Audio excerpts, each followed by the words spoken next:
Assalamualaikum warahmatullahi wabarakatuh. Para mahasiswa, pada kesempatan yang berbahagia ini saya akan menyampaikan materi tentang teknik dan instrumen penilaian aspek pengetahuan, khususnya yang berhubungan dengan teknik penyusunan soal yang terstandar.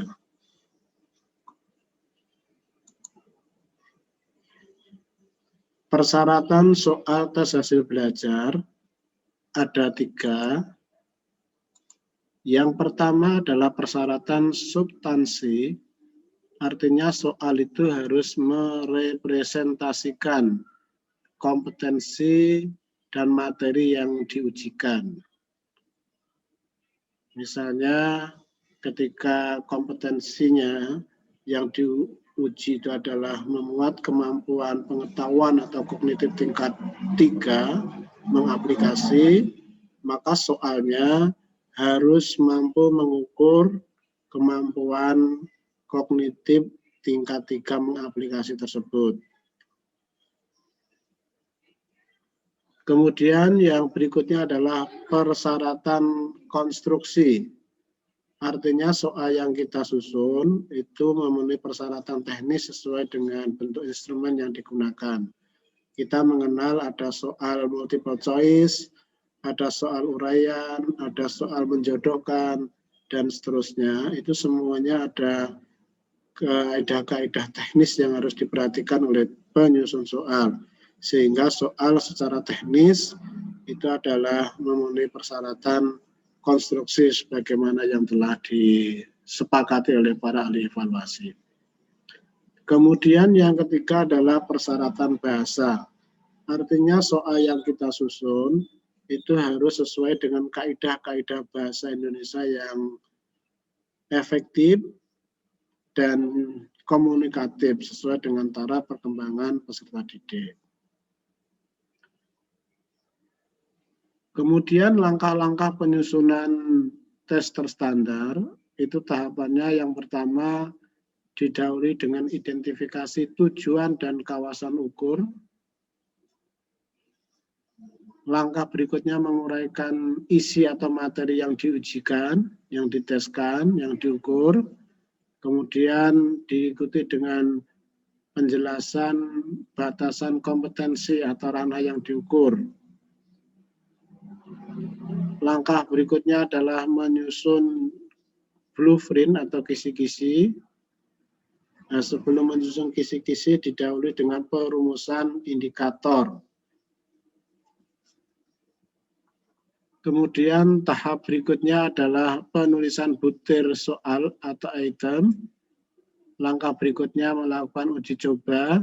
Dari pelaksanaan uji coba ini bisa sekaligus menjadi feedback di dalam penyusunan atau penulisan butir soal. Kemudian langkah berikutnya adalah melakukan analisis item. Analisis item ini juga bisa sekaligus dan secara langsung memberikan feedback, masukan untuk penyempurnaan penulisan butir soal. Langkah selanjutnya adalah perakitan dan penyusunan instruksi. Kemudian langkah terakhir diperoleh bentuk tes final. Baik, kita akan jelaskan satu persatu dari langkah-langkah tersebut. Yang pertama adalah identifikasi tujuan. Yang dimaksud dengan identifikasi tujuan adalah penegasan tujuan penilaian yang akan dicapai dengan tes tersebut itu untuk apa. Nah, dalam rangka perumusan tujuan tes, ini kita dapat mengacu kepada fungsi tes yang kita susun dan akan kita lakukan itu untuk apa. Kita mengenal ada fungsi penempatan, fungsi formatif, fungsi sumatif, fungsi diagnostik, dan fungsi selektif. Misalnya ketika kita menyusun soal untuk fungsi formatif, berarti rumusan tujuan penilaian adalah untuk mengukur tingkat daya serap peserta didik setelah mereka itu mengikuti proses pembelajaran dalam periode tertentu. atau mengikuti pembelajaran satu tema, satu KD, dan seterusnya. Nah, untuk mengukur tingkat kemampuan peserta didik menguasai materi, menguasai kompetensi yang telah kita ajarkan, maka kita menyusun tes. Dalam hal ini fungsinya adalah fungsi formatif. Kemudian fungsi sumatif, ketika kita menyusun tes untuk fungsi sumatif, maka rumusan tujuannya adalah tes ini disusun untuk mengukur tingkat pencapaian hasil belajar peserta didik setelah menempuh kegiatan pembelajaran pada satu semester atau pada separuh semester atau pada akhir tahun atau pada akhir jenjang pendidikan dan seterusnya. Sedangkan untuk fungsi diagnostik, berarti tujuan tes ini adalah untuk melihat kelemahan-kelemahan atau kesulitan-kesulitan belajar yang dihadapi oleh peserta didik. Kemudian yang berikutnya fungsi selektif. Ketika tes itu untuk fungsi selektif, maka rumusan tujuannya adalah untuk menyeleksi, memilih misalnya calon peserta didik baru atau memilih peserta didik yang akan mengikuti program tertentu atau seleksi dalam rangka untuk memperoleh beasiswa dan seterusnya. Jadi sekali lagi, perumusan tujuan tes itu adalah bisa mengacu kepada fungsi tes itu kita buat untuk apa. Berikutnya adalah tentang pembatasan kawasan ukur. Yang dimaksudkan adalah pendefinisian lingkup materi yang hendak diungkap atau dinilai dengan tes tersebut. Misalnya kalau kita menyusun tes untuk mengukur tingkat penguasaan peserta didik terhadap pembelajaran semester 1 SMA, maka nanti pembatasan kawasan ukurnya bisa dirumuskan tes PAI SMA kelas 1A semester 1. Ini artinya ruang lingkup materi yang nanti akan diujikan adalah untuk materi kelas 1 semester pertama atau semester 1. Sehingga penulis soal tidak boleh nanti mengambil kelas 2 semester 1, kelas 2 semester 2, atau kelas 1 semester 2. Karena itu tidak masuk pada lingkup materi yang hendak dinilai. Kemudian yang berikutnya adalah penguraian isi, delineation of content, yaitu menjabarkan materi-materi, tema-tema yang akan diteskan dan memberikan bobot atau proporsi untuk masing-masing tema. Misalnya tadi di bagian sebelumnya sudah dibatasi kawasan ukurnya tes PAI SMA kelas 1 semester 1. Nah, pada materi PAI kelas 1 semester 1 itu ada berapa topik, ada berapa tema, itulah yang kemudian kita uraikan. Kemudian nanti misalnya dalam satu semester itu ada 5 tema, masing-masing tema kita cermati ruang lingkup cakupan keluasan kedalamannya, kemudian berdasarkan itu kita beri bobot atau proporsi. Misalnya bab 1 tidak terlalu luas, cukup 15%. Kemudian bab 2 atau tema 2 itu relatif luas dan mendalam, maka diberi bobot 25% dan seterusnya.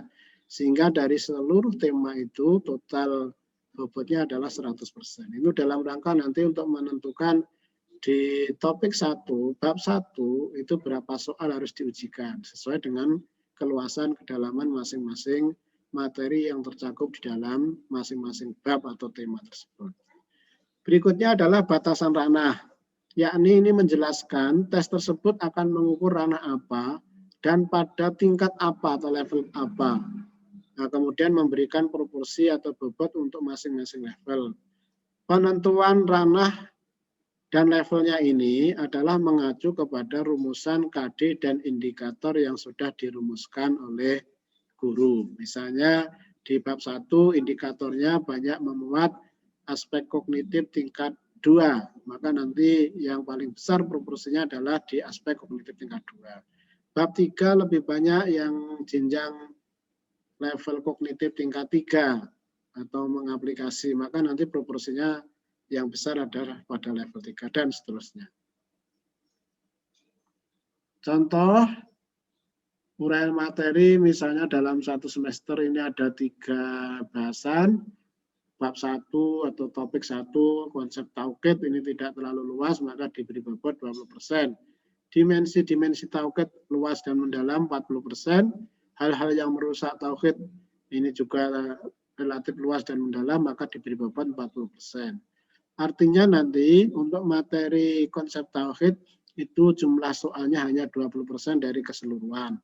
Kalau saudara ditugaskan 15 butir, maka nanti konsep tauhid itu diuji dengan 20% dari 15. Dimensi tauhid berarti 40% dari 15 dan seterusnya. Kemudian ranah setelah menganalisis rumusan KD dan indikator serta tujuan pembelajaran itu diperoleh C1-nya 20%, C2 30%, C3 30%, kemudian C4 atau kognitif tingkat 4 20%. Kemudian jumlah total soal ya bisa 15 atau bisa 10, terserah nanti. Tapi kalau tugas yang harus Anda kerjakan jumlahnya 15 butir. Kemudian langkah berikutnya adalah menyusun blueprint atau kisi-kisi. Apa yang dimaksud dengan blueprint? Blueprint itu sebuah tabel yang memuat tentang perperincian KD, indikator, materi, dan tingkatan ranah, serta bentuk tes dan nomor soal untuk memenuhi persyaratan substansi. Kemudian perlunya blueprint agar tes yang disusun tidak menyimpang dari kompetensi dan materi yang seharusnya diujikan. Sementara itu yang dapat saya jelaskan untuk teknik penyusunan blueprint akan dijelaskan pada video berikutnya. Terima kasih. Assalamualaikum warahmatullahi wabarakatuh.